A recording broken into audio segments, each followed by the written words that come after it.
41. Hold on, here it comes. That's been like my morning. Hey. Hey. All right.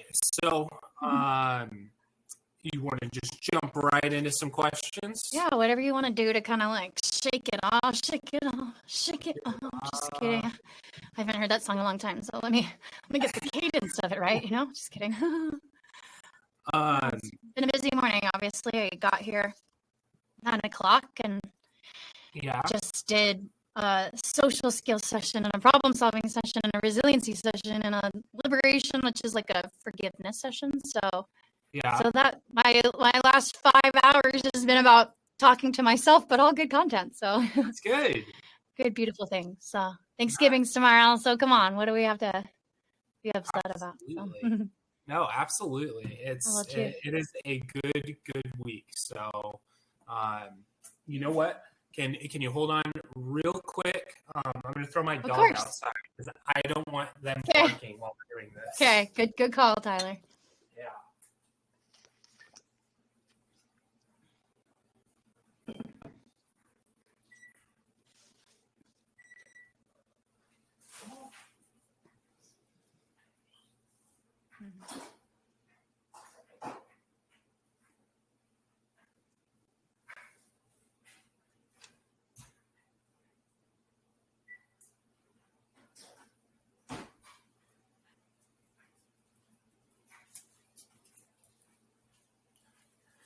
All right.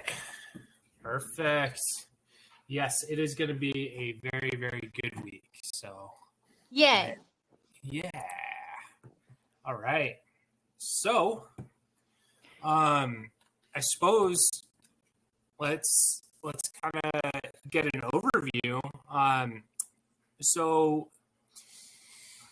with this, what value do you bring to the table if a company wants to bring you in? What do they expect to get out of this? So are you talking from a perspective of a sponsor supporting these efforts, and what value do they get in return? Yeah. So I think ever since I launched, initially the Change Project, before I kind of had a vision of having a nonprofit, I have always wanted to explore ways to bring value back to organizations. Initially, it was like, okay, well, how can I develop and cultivate this talent that might be coming your way? And I thought, that'd be a great value prop, right? Like, let me funnel that groom talent, all these soft skills, and maybe more employers would be like, yes, over here, let me be a part of that. And I think the more that I do it, the more that I realize I can't guarantee that all of that talent is going to be coming to those organizations. But what I can do is figure out how can I be intentional with developing their own people while they're helping me intentionally develop the future leaders that may or may not be coming their way, right? But if any organization is sitting back and whether it's annually or quarterly, they're analyzing how can we help our people perform at their highest level?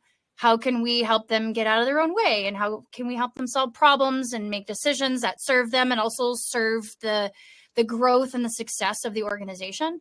I want to be able to provide the tools and the insights and the strategies that really I'm using to develop positive success habits with these teens. But I want to use the same tools that I've been using really in the corporate world for the last 20 years to give to those companies, so that if they're sitting back going like, holy crap, this is what you're sharing with these teens, and it's giving their people, their company, a chance to thrive and prosper on a whole nother level, then to me, that's an amazing value exchange, right? Like we're building the people that are driving the existing businesses, and we're building the people that are going to be driving the future of these businesses. So for me to sit back and go, all right, over here, like, you want to support this, and in exchange, you're going to get some tools and some insights on how to kick butt and take even more names. I don't even know why you'd say no to that, right? Like, unless you already have someone that's doing that for you, and you already appreciate the value they bring. But I still think that even in the world of training and development, I live in this space, and I still am constantly seeking out new tools and insights to help not only add value to the people that I'm working with, but help value to my own life, right? So I want them being like, oh, heck yeah, we want that value too, right? So that's kind of my goal, right? How can we give them a chance to understand that, so that every year they're like, over here, we want another session. Our people really saw all of what it was that you brought, Erica. And now they're even more connected to the cause, right? So to me, when we think about building community, we've got to focus on all of the little aspects of not just maintaining the coolness of it all, but how are we going to be intentional about maintaining that growth in the future? I love it. I love it. So would you say that your courses are exclusive only to certain roles or industries? That's got to be a hard no, because I think that with what I do, when I originally launched even the workforce development training course with the teens, I had built relationships with schools, right? So I've been serving on all of these committees with school administrators.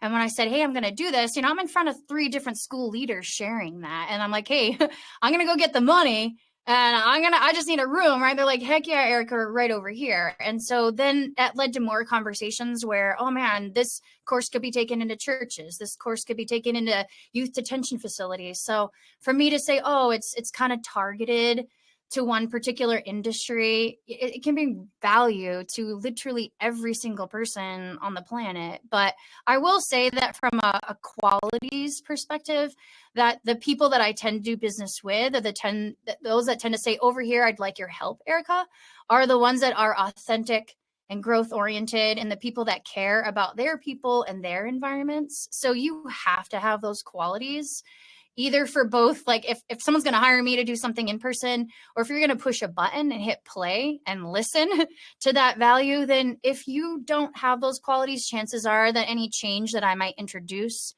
you're probably not going to be able to put into practice. So it is not an industry specific thing, but you definitely have to want to learn and to grow. And you have to be at a place where you realize that there's a lot of things that we don't know. And the more you know, there's more to know, right? So I think that if you're any leader and you're a good leader, then you're always realizing that there's more for you to gain, so that you can help not just yourself thrive, but your people. So I love connecting with human beings that are like that.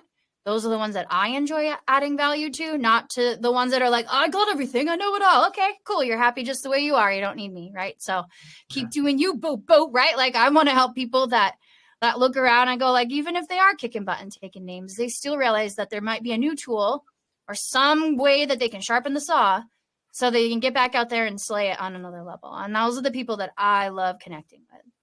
Absolutely. Yeah, no, there's always room to grow, but you have to have the mentality for it, right? Right. Desire is really the key, and I think about even with people that pay to be in courses that I facilitate, like if you do not have the desire to be there, get out. Like, and I don't mean to be kind of harsh about it, but I've had a lot of people in courses that I could just tell maybe from an emotional standpoint, they weren't in a position to receive it. And I could give them all the keys, right? Like you could drive right here. Here's where you got to go, but they're not going to put it into the ignition and just go for it. So I have to be conscious of that too, and let them know, like, hey, there's other times where you could get this value and it would land, right? So I'm protective of the people in the group too. So like, even if people are deciding that they want to invest in themselves, and then 4 weeks in, they're like, I don't think I can do this, right? Like, can't tell you how many times I've had people say, this is hard. It is. Yeah. When you want to grow, things aren't easy. So I like when people say, challenge accepted, game on. Absolutely. No, that is great. So with that, you kind of touched on it a little bit. What credibility do you bring to this industry? Give me a little bit of your background. Eric Ballesteros, who are you? What? Okay. Okay, so this is truly my 20th year of being in training and development. I studied kind of psychology, really dance therapy in college, but I had to take 20 credits of psychology, and that's what got me geeked out. I think about what makes people tick and how can we help each other perform at our highest level on a consistent basis. So I have kind of been in the trenches, especially in the recruiting world. I spent the first 10 and a half years Mostly recruiting for salespeople. So talk about trying to find all of those soft skills. I had to identify drive and determination and someone's ability to handle rejection quickly and solve problems incredibly quickly. So, being able to identify that for the first 8 years of my career, I was really lucky that I got to work for an organization that cared deeply about personal development. So high pressured sales role, like to have somebody stay there for 6 months, it was like, please, please, please, right? So if we hit 18 months, we were being profitable. So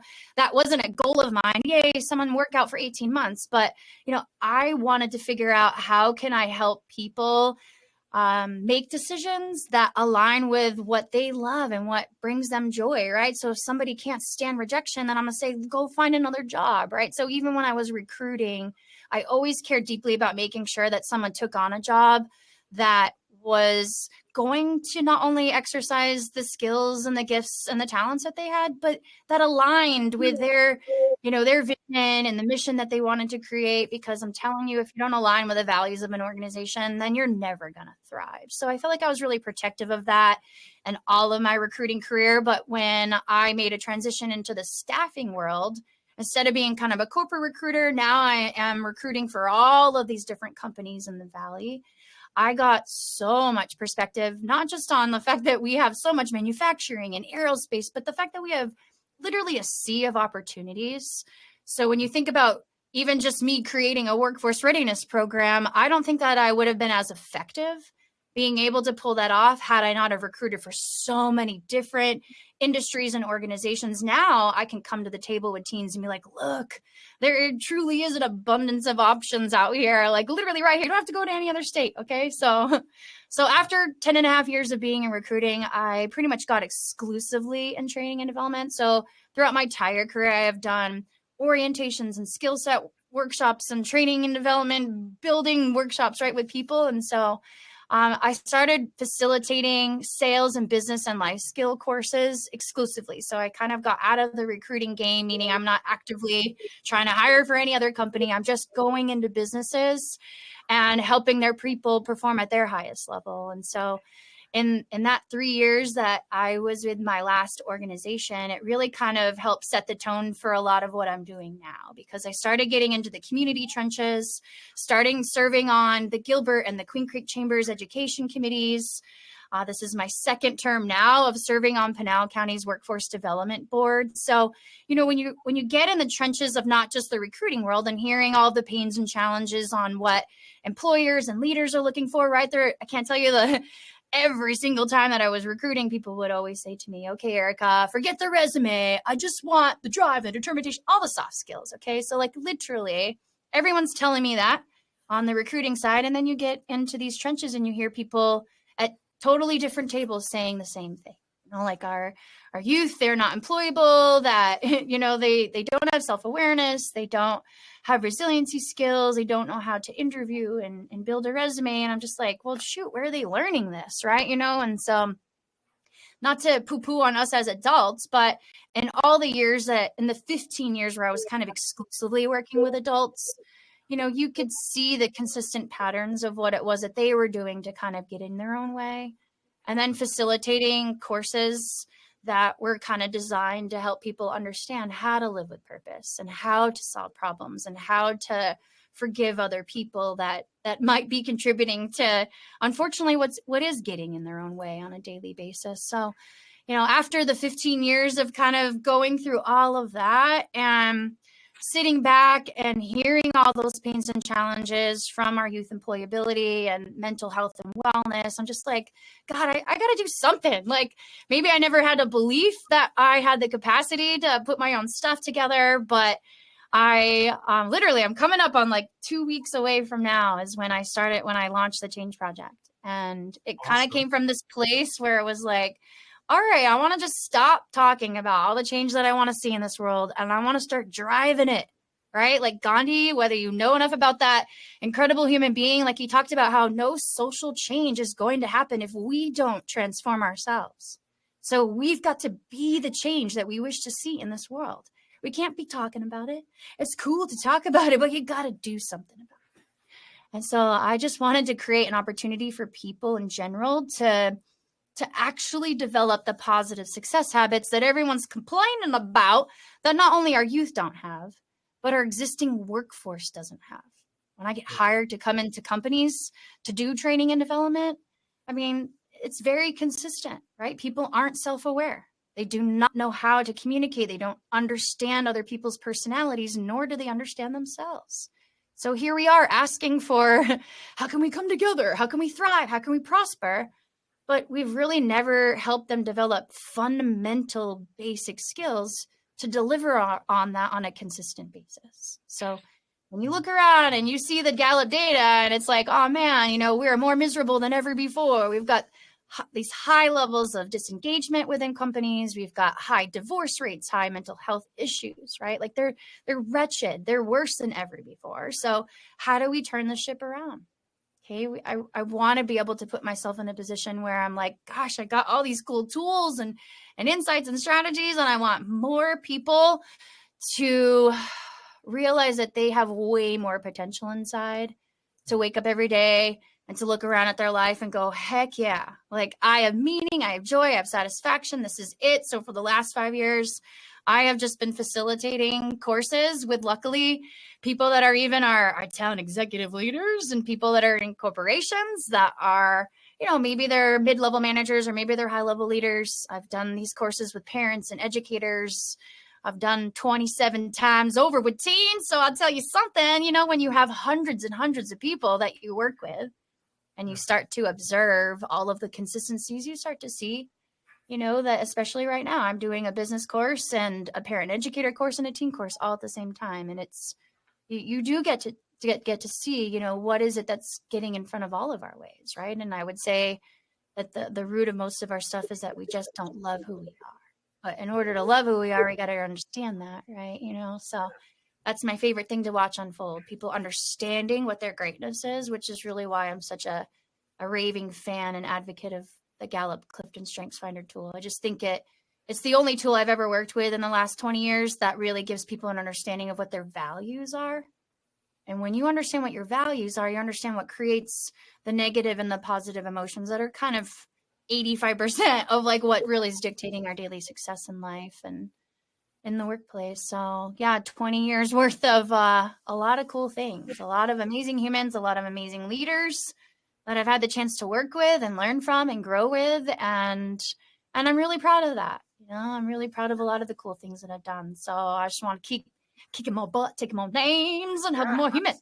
Right? Yeah, of course. And I mean, 20 years, that's nothing to scoff at, you know. That is you definitely have some experience under your belt in these areas. And based off what you just said, it's not necessarily even industry specific. It's not age specific either. It's if you're a person and you have a pulse, then this could be very beneficial for you if you want it to, correct? Yeah. And like you said, if you wanted to, right? Like yes. if I go to the doctor and I say, hey, yesterday I had gluten and wheat and it hurt my tummy, and the doctor says, well, do you want your tummy to hurt or not, Erica? Right? Like, so a lot of decisions that we make are really just poor ones, right? And so for me, it's about helping give people tools and insights and strategies if they want that, right? If they look at their life and they're like, nah, this is cool, right? Like I'm happy with the levels of achievement, or I'm happy with, you know, where I'm at, I'm pretty fulfilled. Okay, you're not going to take action,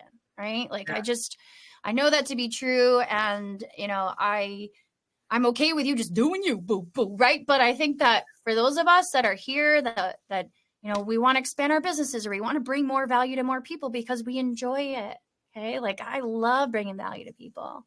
And I think there's nothing more thrilling than being able to tap into our gifts and being able to contribute in this world in a really meaningful and productive way. So that's my goal. How can I help other people realize that, so there isn't 70% of the people worldwide that are going to work and can't wait for Friday? Imagine if 70% of people that went to work were like, yeah, it's Monday. Like, can't wait to plug in and be my awesome self and be a productive contributor somewhere. Would you say that you're on a crusade to kind of break that mold that previous generations, at least in my family, it's you go to work. It doesn't matter if you like it or not. You do the work. Doesn't matter if you're happy or not. You swallow the pill. And I mean, based off what you're saying is, we can find a way around that thought process. Am I right in saying that? Yeah, you are. And I think that we're at a different time, right? Like, just like you know, my father worked for the same exact company for 40 plus years. He retired with them. And when I was growing up, he was never like, yippity skippity doo, can't wait to go to work. Like, he didn't, like completely unleash all the ugly on a regular basis. But you can tell that he wasn't using his gifts, right? But in that sort of like boomer generation, most of those people didn't have a plentiful of options, okay? Fast forward several decades later, we've got a lot of options. Okay. So it's not just one plumber in town. Now you've got a gazillion of them. So each and every one of those plumbers has different mission, vision, values. Right. And so now it's a matter of, okay, who do I align with? So I don't think people had a chance to really identify a sense of purpose back then, because it was really more purposefully to provide. Right. So when you think about, how families were constructed, it's also why when I talk to boomers, as an example, like reaching out and doing fundraising, they are less inclined to naturally give because they were kind of wired to protect whatever amount of money that came into their pocket.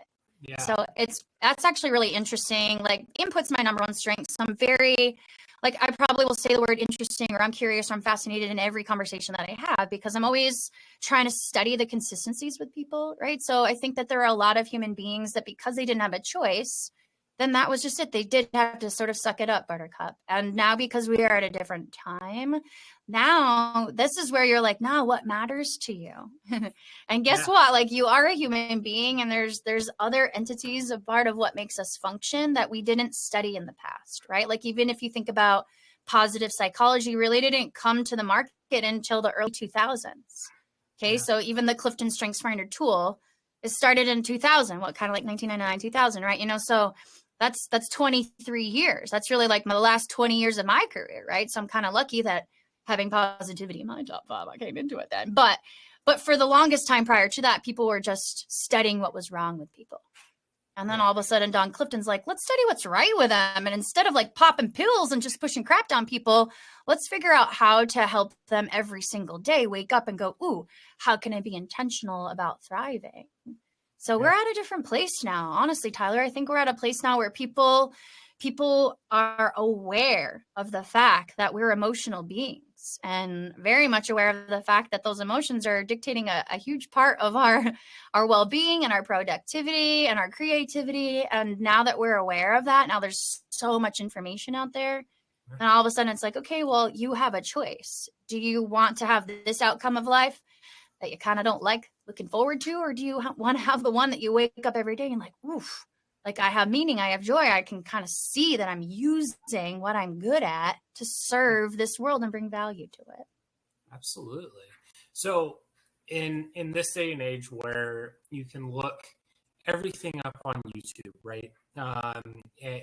What would you say where your course differs, or why it's more valuable doing your course than looking at some self-help YouTube channel? I mean, what do you bring to the table in all that? Yeah, well, listen, there is a ridiculous amount of information that's available to all of us. And what's interesting about that, Tyler, is that, look, I mean, back in the day, if I wanted to learn anything about myself, my personality pattern, I had to march myself over to the library and look up some books, okay? And so the irony is we were less messy back then than we are now. So I think it's interesting that we have all this information at our disposal, yet what are we doing to take action on it?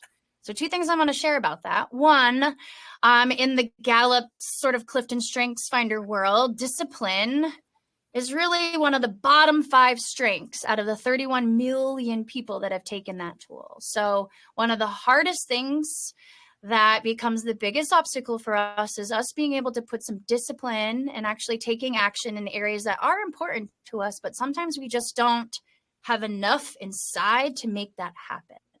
So yeah, you can spend a ton of your day looking up tools and getting guidance and insights and strategies, but for you to actually put the discipline into order, that's what someone like myself, who's been in this training and development space, that has witnessed people do just that. We're like, yeah, I can't wait to lose weight. And they get a good idea and maybe a good plan. And then a month later, like, crap, it's not happening, right? So what I offer, what this course offers, is an opportunity to actually build positive success habits, to not just get a cool piece of information or to sharpen your saw a little bit and all of a sudden you start going back to those old habits. That's not the goal. The goal is to help you actually create discipline, create structure, and be intentional with how you create action in your daily lives so that you can experience the rewards. Right? You're not gonna go through some struggle, make 50 calls to a bunch of sponsors or whatever your world looks like without knowing what does that reward look like, right? If I could say, oh my God, I'll make 10 phone calls today and I can get $50,000 more and all of a sudden that's going to impact another 100 lives. Like if I knew that, I'd be making those phone calls, blah, blah, okay? But if I didn't have that belief, right? Or if I didn't have the structure, and I didn't have the right tools in place to make it happen, then I'm probably not going to turn it on. So I think that every single human being, like I said, even just the book industry, the self-help book industry is multi-billion dollars, okay? If we were really good at putting things into practice when we read a book, we would not be this messy, okay? So I could say that all day long. I've got a lot of books that even within the books, they've got these guides, exercises, that I have probably done maybe 3 times in my own career. So when we have someone else, whether we've paid for a program or we are around others that we're doing it with, it sort of elevates the skin in the game, and it puts our feet to the fire, and it gives us a chance to go, like I'm not going to just read this book, got a new piece of information. No, I'm going to change my habits. I'm going to change my behaviors because I want to realize more of the potential that I have. So I don't see that we've ever been good from a whole humanity standpoint at putting things into practice just by reading them.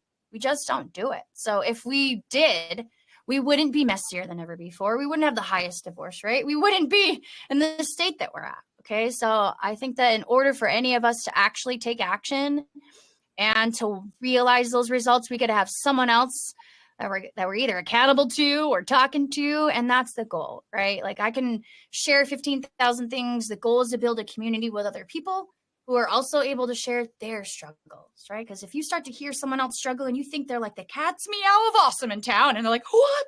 Him too? He struggles, like, then you're like, okay, quit it. I'm going to actually give myself a little grace.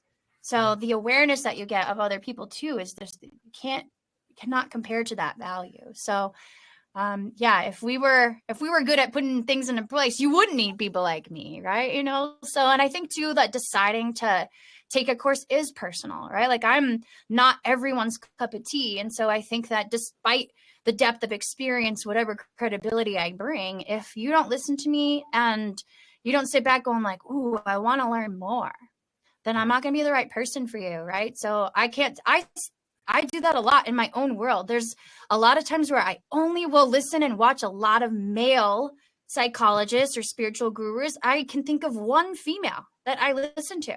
So what does that mean about me? I don't know. I've got mommy issues, right? So there's that. But but the point is, like, whoever it is that we find ourselves kind of gravitating to, sometimes it does come from a place of what's their depth of experience and how can I relate to them, right? So I love that I have a lot of experience, and that I enjoy especially working with people who can be really raw and real and honest, which is probably why I love teens and probably why I love people that are in the trades, because they do the same.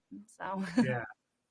No, I love that. So obviously you've got 2 different projects going on. You've got the Change Project and you got the DAF project. So which came first, and how did the second one originate off of that? Okay, sure. Yeah. So the Change Project is really my baby. Okay. So I didn't really have a vision for having something else other than that until it kind of came about. So when I started the Change Project, it really, was kind of right this time in 2018. So January, effectively, when I launched the Change Project. But I really just wanted to create a holistic training and development company that could kind of bridge the gap from wherever we're at in life to really where we want to be, right? And so that really was inclusive of parents and educators and business leaders and teams and teens. results. And within a month of launching the Change Project, I had gone to a Queen Creek Chamber luncheon, and one of the major gentlemen from ASU was speaking. And he talked about how they were struggling with some of their people in the first semester with losing those human beings, and they were dropping out. And I approached him afterwards. I'd known him for several years, and I was like, what do you attribute this to? And he basically was like, look, Eric, I just don't think they're ready for life. They're not ready for life outside of their parents' womb. And they really are kind of aimless, meaning like whatever it is that they've made have committed to, it's making them feel really stressed out that they're now going to have to owe all this money. So they don't really know what it is that they're committing to, and they really aren't prepared for life. And so it was after that I was like, oh man, I gotta start a youth course. And so I sat back and I was like, okay, what are all of the different skills that our employers sit back and they really want? They want self-awareness. Okay, I got to do Clifton Strengths. They want problem solving. Okay, got to do problem solving skills. They want resiliency skills. Got to do one of those. Okay, they want them to achieve goals and live a purpose. Got to do that. Okay, and then they want communication skills. Number one problem. Okay, got to build that in. And then I was like, okay, well, what else can I help them with? Oh, well, I probably have looked at 6,000 plus resumes in my career. Let's go ahead and help them build a resume, and let's help them interview. And so I launched the very first workforce readiness program/course in March of 2019. And I raised $10,000, a little over $10,000 in 6 weeks. And I told myself, holy crap, I think that you can do something with this. So let's keep going. And then I started having more conversations. And it wasn't until June when I got to recruiting for my second round, which would have been the August of 2019. And I had a 10-minute phone presentation to the CEO of Banner Ironwood. And she at the time was like, oh, Erica, this is so awesome. Like, we got to get with a chamber. We can get some of the dues supporting this initiative. And she's like, let me know when you have a nonprofit.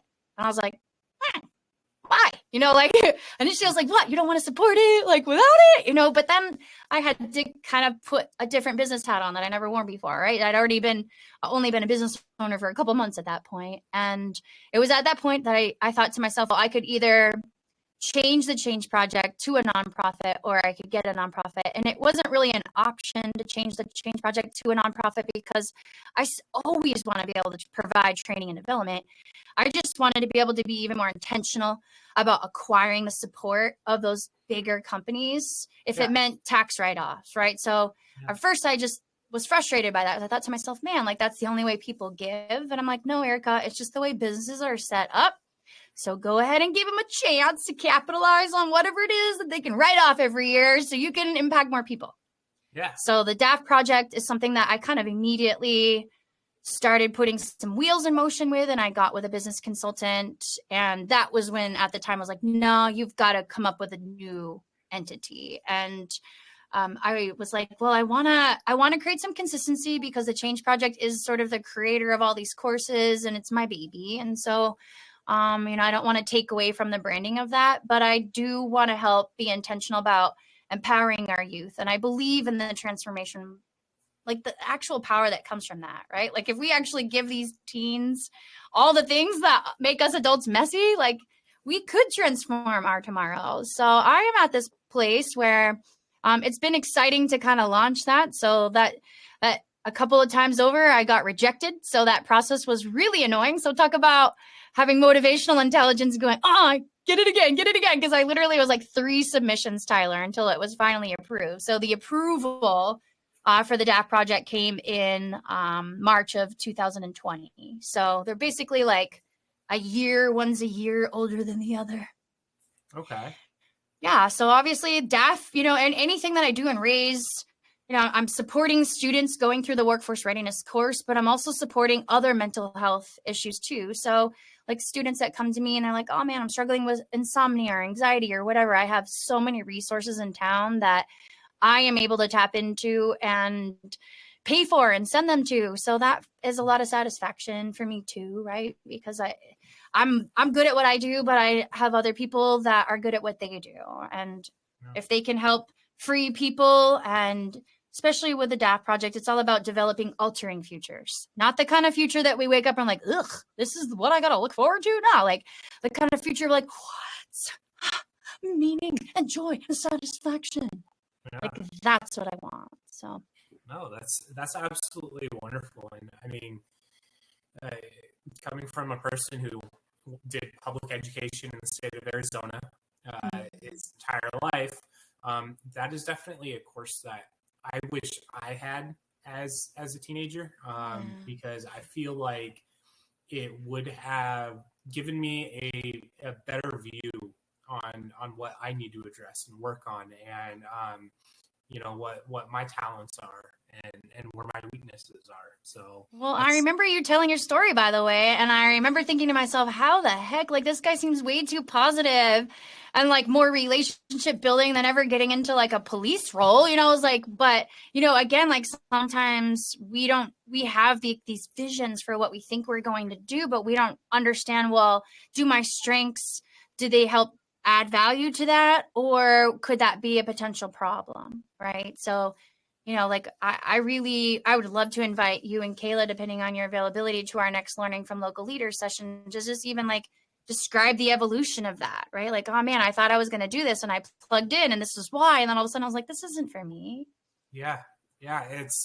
And I mean, I think that at that age, you've got so many grown adults asking you, well, what are you going to do after you graduate? Yeah. What are you going to do after college? And I think that was just my go-to answer, but it made me dig my heels in, even though it wasn't right. It wasn't for me. It didn't match up with what I really wanted to get out of life. And, I think that having a course like yours offered, at that point would have absolutely been game changing. And that's the goal, like perspective. I think we all need some of that, right? And I think that actually is a big part of what's creating a lot of anxiety and depression and the ugly issues that we're seeing in teens today, because we're still on that measurement of success being college bound, right? So you still have schools like, what are you doing after? Instead of like, oh, are you going to be a good mom? Like, no one says that. I mean, how have you ever heard that on a school wall, right? Like, and I think like that kind of stuff is, I want our schools to be thinking about, what are we producing? We're producing these human beings, and every single one of them are going to offer something that's going to be meaningful and productive. But what is that? So I think for me, at a basic level, I get frustrated when I think about what we're not doing to help our youth, because how is it possible that they don't even know their personalities and they don't understand what their greatness is? Like, I spend 16 hours with them, Tyler. It's not a substantial amount of time when you think about the 13 years that they spent in the system. Okay. So if I could incorporate a program that, I mean, it'll be more than 16 hours if it's embedded within the school walls, but if I can incorporate that, and all of a sudden, like, they're okay with being at a job that doesn't serve them for 2 years, because they're like, okay, I'm just finding out what I'm trying to do. Like, imagine being okay with that instead of feeling the weight and the stress of it.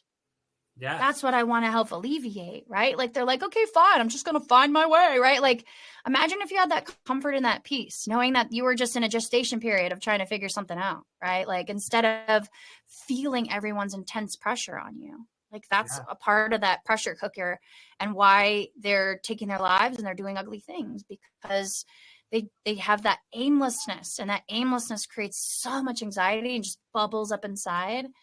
We just need to, at a real basic level, okay, who are you and who are you not?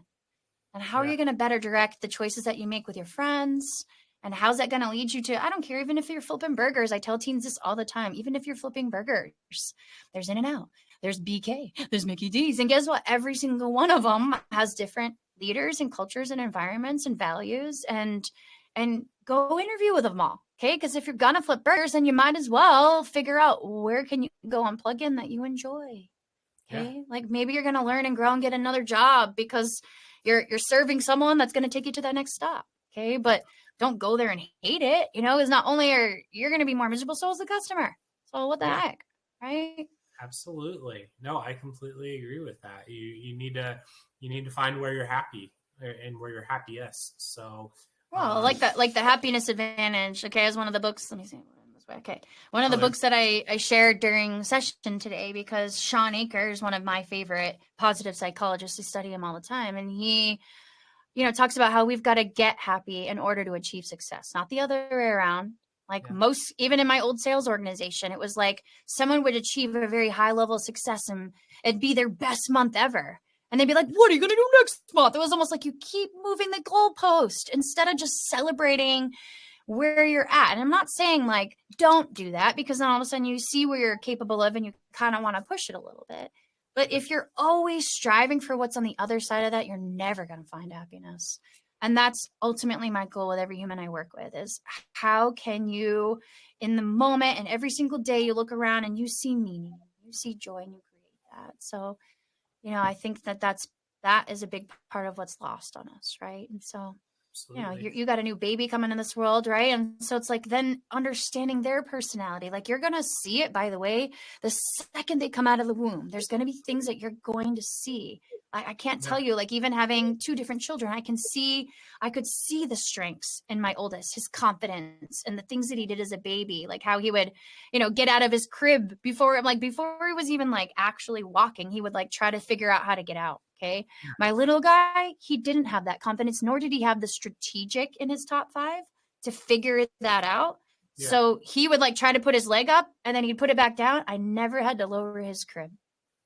So our strengths are presenting at such a young age. And so as a parent, can you imagine how cool that would be if you're able to identify like, oh my gosh, I think my son must have relator or whatever, you know, like, and then poof, like you're able to draw that out. Like you'll go to a park and you're like, okay, can't wait for him to go make some friends because you know he's good at that. Or maybe he's not and you are, and you nurture it a little bit. So you get rid of the fear inside, right? Yeah. So as parents, like it's a game changer too when you understand what your baby is like and how to better direct that greatness inside.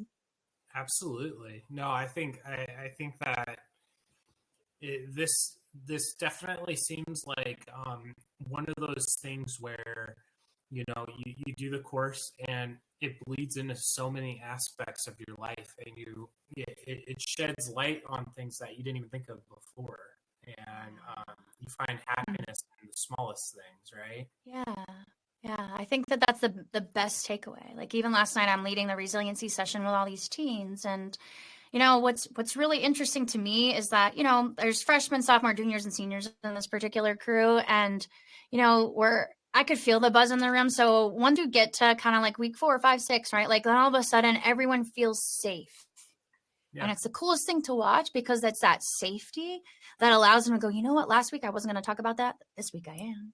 Right. And all of a sudden they start to talk and they have all these little guided group discussions that in most of the world of education, you have an educator talking, students listening, writing in information, and then turning in an assignment, but not guided group discussions, right? Like on content, and so that you hear other people's thoughts and you get to engage and you start to worry, oh, Susie, she's actually not really that mean, you know, like whatever it is, because you never interact with her. Yeah. So it's like even that kind of stuff, Tyler, I want to change too, right? Like how cool would that be if all of our teens don't come out of high school with this crazy fear of public speaking? Think about how that would change even like our B&I group. You know, when we get up and there's some people that like crap their pants every week. I get nervous still sometimes, but mostly because I care so deeply about like what I'm trying to say and making sure everybody and their brother is like, yes, me too. Let's get on with that board, you know? Oh, yeah. Absolutely. I mean, I'm right there with you. Public speaking, not one of my strengths, but you know, you have to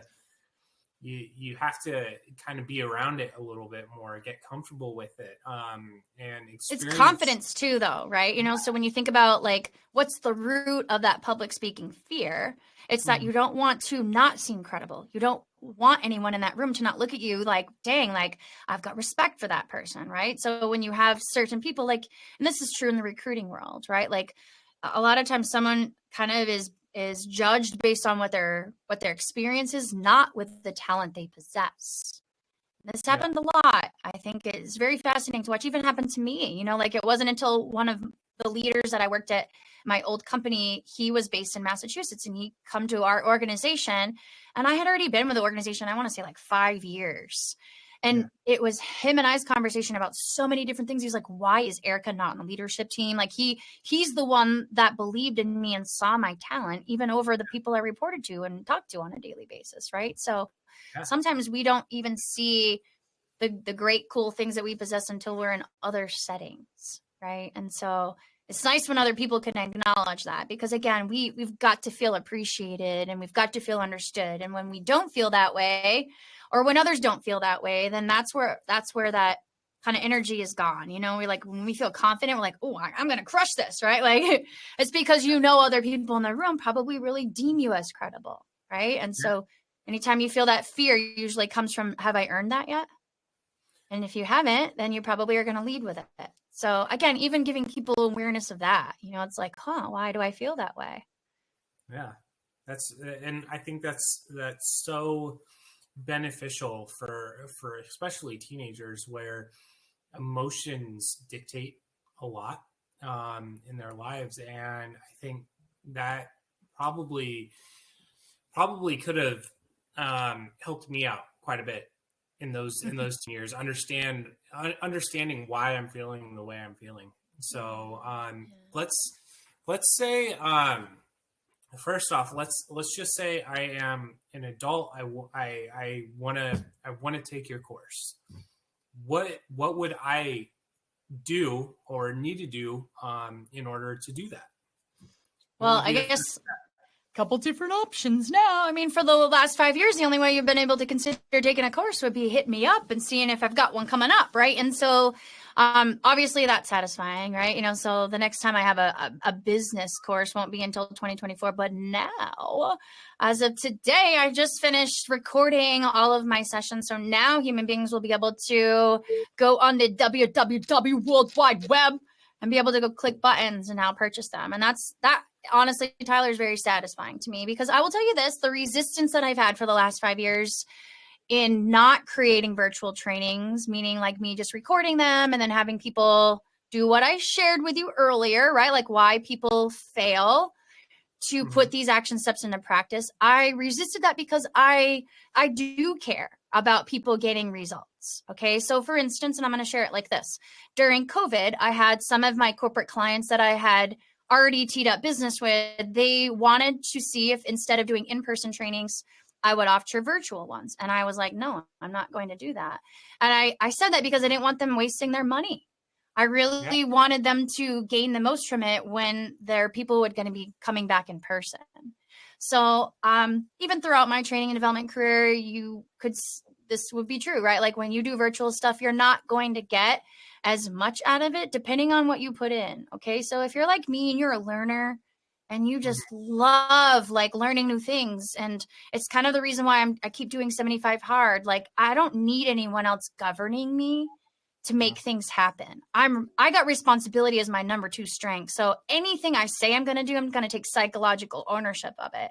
But I know that about myself, right? So, but if anyone else wants to take this course, if they see what our offerings are, if they want to gain the most out of it, and there is an in-person opportunity, I am always going to make that recommendation. Okay. Hands down, even if you're looking to gain the most out of it, I would 100% recommend getting a group together so that you could do it with others. So other than the open offerings that we have, that I usually do 2 business courses a year. And the last couple of years, I've done 3 parent and educator courses, which are actually fully funded by grant dollars. So that's a little bit of a different pool.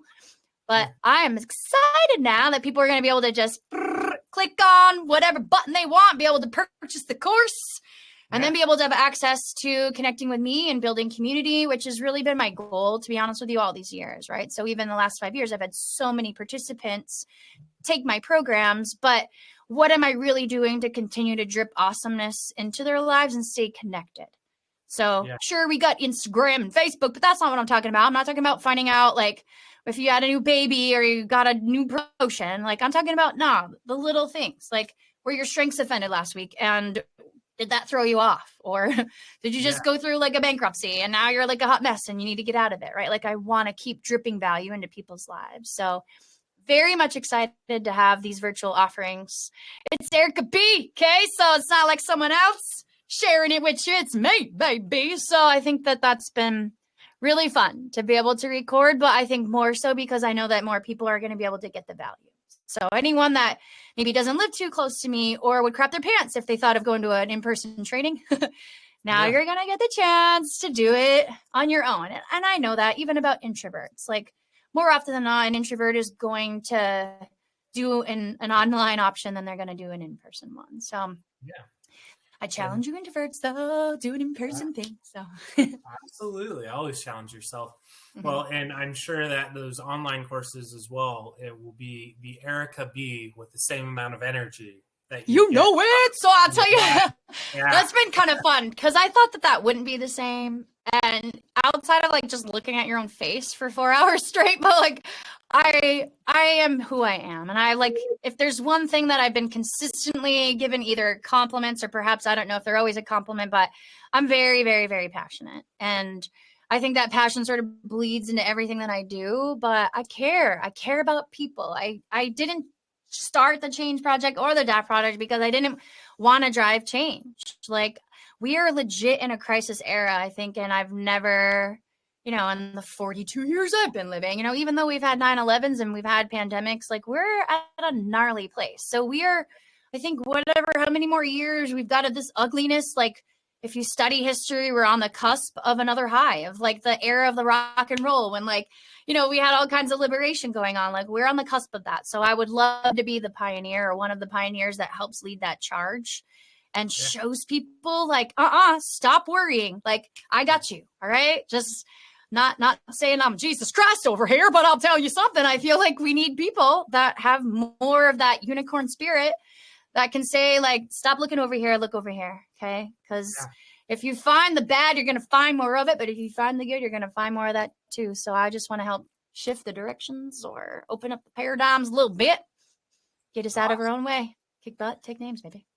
And so now switching roles here, if I was a teenager and I heard a bunch of my friends saying, oh, I took Erica B's course, it was awesome, I heard all these good things, and I was like, I want to talk to my parents, I want to do that.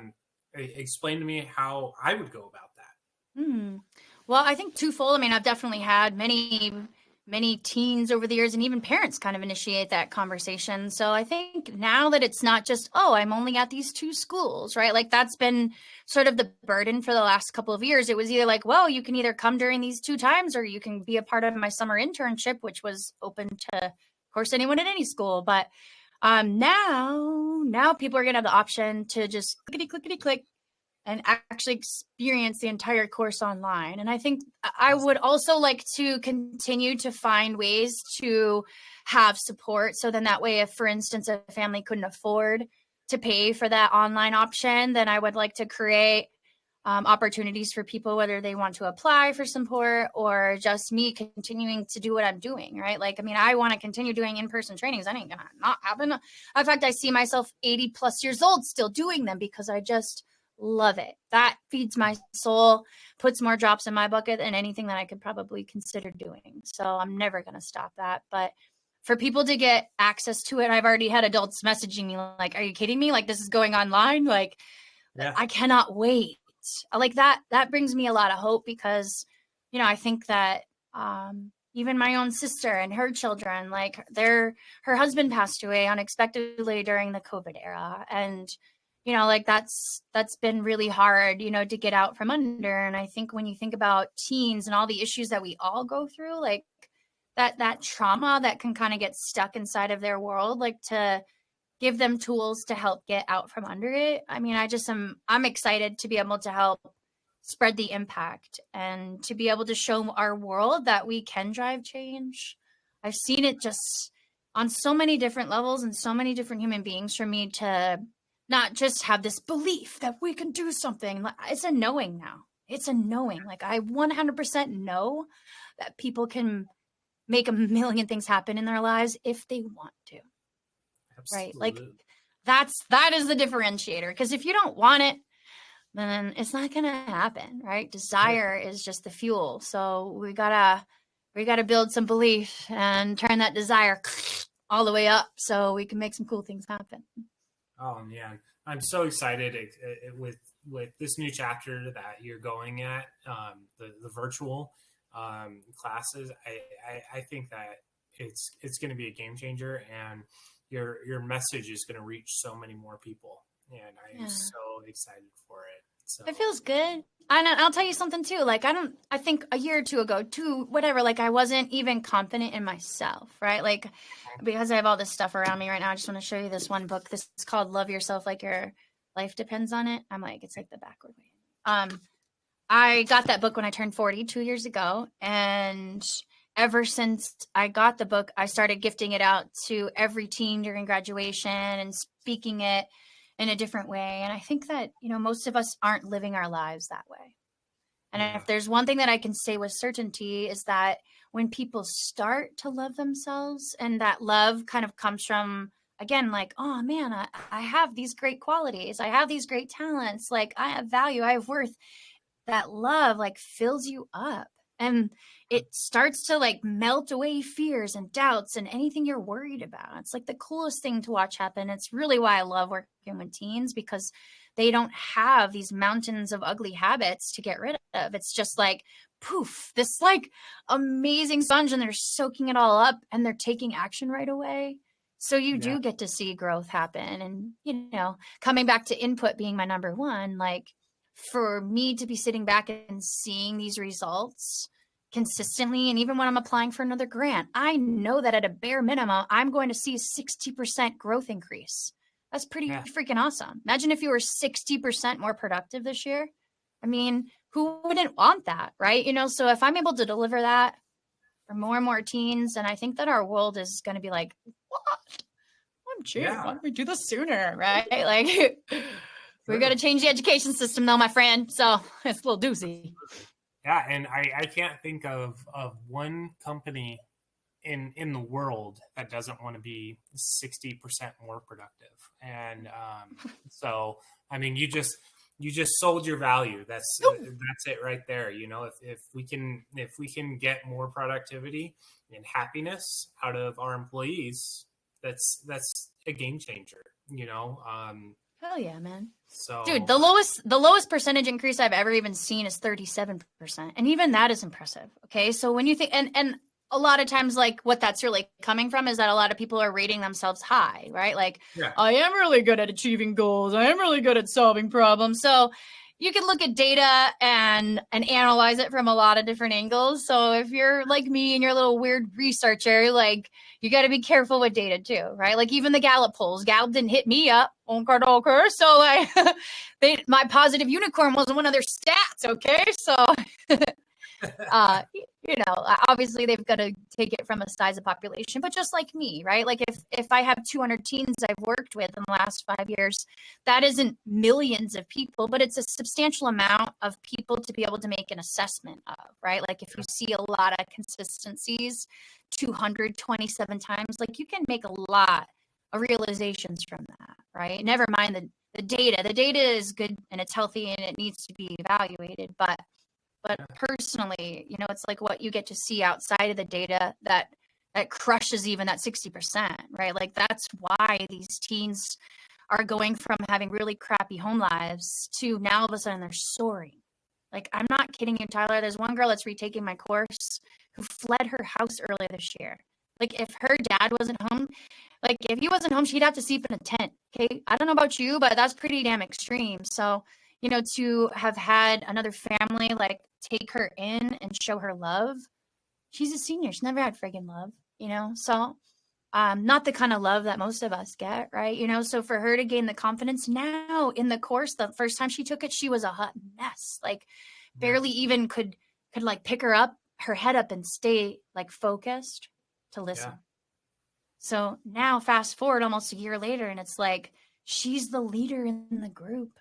Whole new person, right? Dude, that's what I'm talking about. Nature versus nurture. Okay. So she came into this world with that nature, like her quality. She's got a lot of really strong strengths too.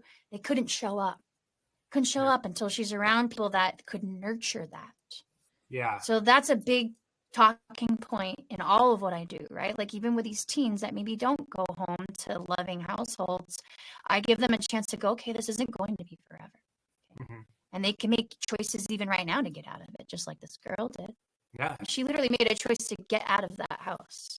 She never had the confidence to do it before. Right. So, sometimes it's hard for me to say like, yeah, that program did that for her, and it did. So I look at stuff like that, and it's countless testimonies. Those are just the extreme ones that make you think like, gosh, if I can help somebody do that, that's in the gnarliest of a situation I can't even fathom putting myself in, never mind getting out of. If I can see what these tools and these insights and these strategies do to someone like that, holy crap, like what are they going to do to everyone who's just like maybe got boy and girl problems, right? So like, that's the stuff that I love. That's the stuff that I look back and I know what I'm doing. I'm sitting on this freaking gold mine, and I just can't wait for more people to get the benefits of it. Again, like to the degree that we want to create change, right? Like most of us kind of find comfort in our messiness. Yeah. And we're just like, cool, we'll stay here because we know what it's like. Yep. Comfort is, I would say, the number one enemy of humanity. Yeah, it is.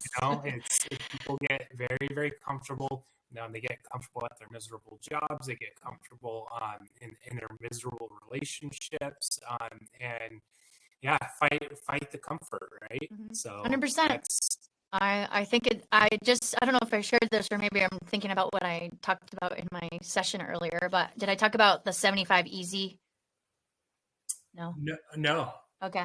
The other day I woke up and I'm like on day 71 of 75 hard again. Okay. So I don't know if you know what that program is, but it's like 2 workouts a day. You have to read 10 pages a day, a gallon of water, and you just have to eat healthy, no alcohol, that kind of jazz. So anyway, I have kind of grown addicted to it. And I really believe it's the reason why, from a discipline standpoint, I've created another level of awesomeness in my life because of what it's helped me do. But I had this friend of mine, and she posted about how if anyone wants to join us, we're going to start up 75 easy coming up. And I look at like the construct of it, and it's like one workout 4 days a week. You take a picture in the beginning, you take it at the end, and 75 hard, you have to take it every day so you can see your progress.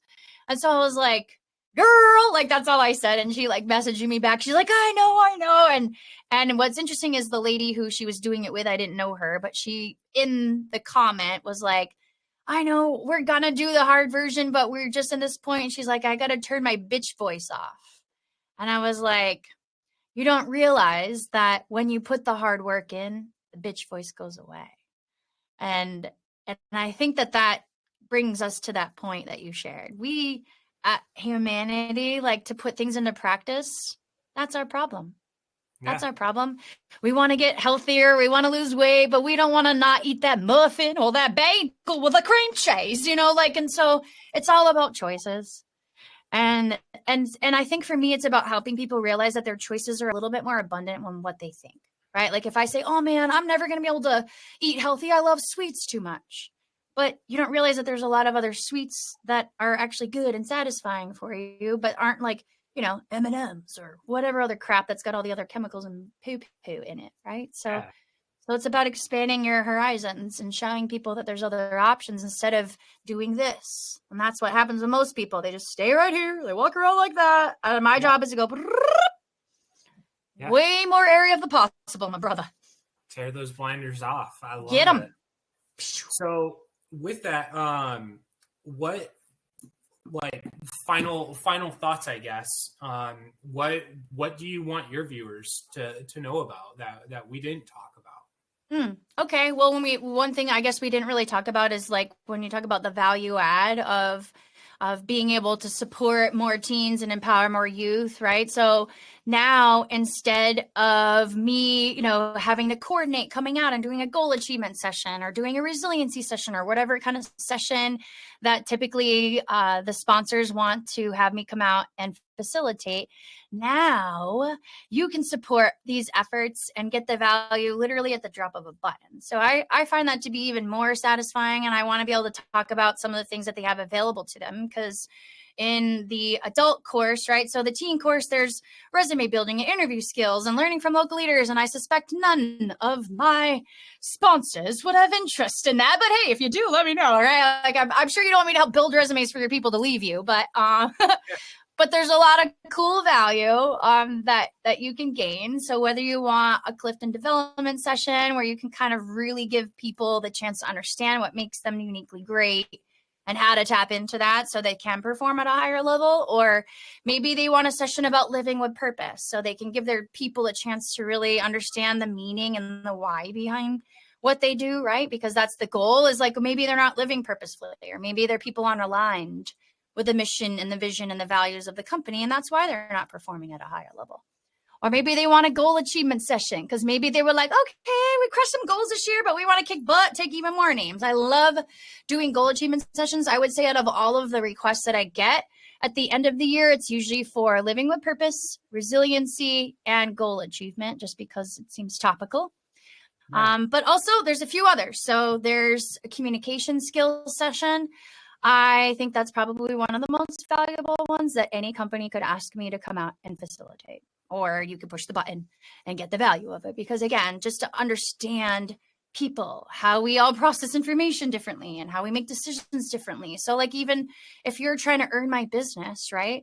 If I told you, hey man, like it takes me a little while to make decisions and I like to weigh in and find out other people. If you didn't get that, well, if you got annoyed by how long it took me to make a decision, then you might not get my business. I might be feeling that from you, right? So I like to help people understand that so they can connect differently with their internal customers and their external ones. Then there's a session about problem solving, right? Because I don't know about you, but every day, even on the drive here, I had 3 of my tires that were low. Yeah. I'm going to solve that problem pretty immediately, or else I'm going to have some kind of other bigger problem, right? So solving problems with other people, or solving more functional ones. Like last night I had teens talking about, hey, I need to get to sleep earlier because I didn't have energy the next day. Or, hey, I need to develop a system so I'm not procrastinating, right? We as adults, we do that too. We procrastinate about paying our bills. Why are we doing that, right? And then a couple of other sessions, there's a resiliency session. So learning how to handle emotional ups and downs and getting tools and insights for viewing bad events as temporary, and kind of how to conquer your fears and some of the things that you say, oh, I can't do that. But when you mentally review it, you're like, no, I've conquered all these problems. I can do more, right? And kind of expanding what you believe is possible. I love doing resiliency sessions because our emotions are contributing to about 85% of our success every single day. So if we don't get a control of our emotions and learn how to take different actions that can change them, right? Like we can't say, hey, I don't want to be mad today, but we can take different actions that can create positive emotions. So that session really gives you value and insights on how to do that more effectively. And then this is not a session that I get asked to do, but it's a part of the course. So you know what? Hey, maybe someone's going to ask me to do a forgiveness session. A forgiveness session is the last session that a course offers, but that's because you've kind of spent some time getting to know yourself and you're ready to take some action. But hey, I'm open to somebody pressing that button and getting the value of that, because that one is really beautiful in so many ways, because most of us are not performing at our highest level because we've either not forgiven ourselves or other people from some wrongdoings. And so we don't even realize how that's kind of keeping us bound. So I want to be able to have sponsors hit me up and say like, what? Like, we want to help develop more talent. And whether it's because that talent's coming their way or just because they would love to gain some new tools and insights and strategies for their own people to perform at a higher level going into 2024, then I want to be that person. I want to be a community resource that allows for businesses to know so much of the cool things that they can tap into. And so then they're like, what?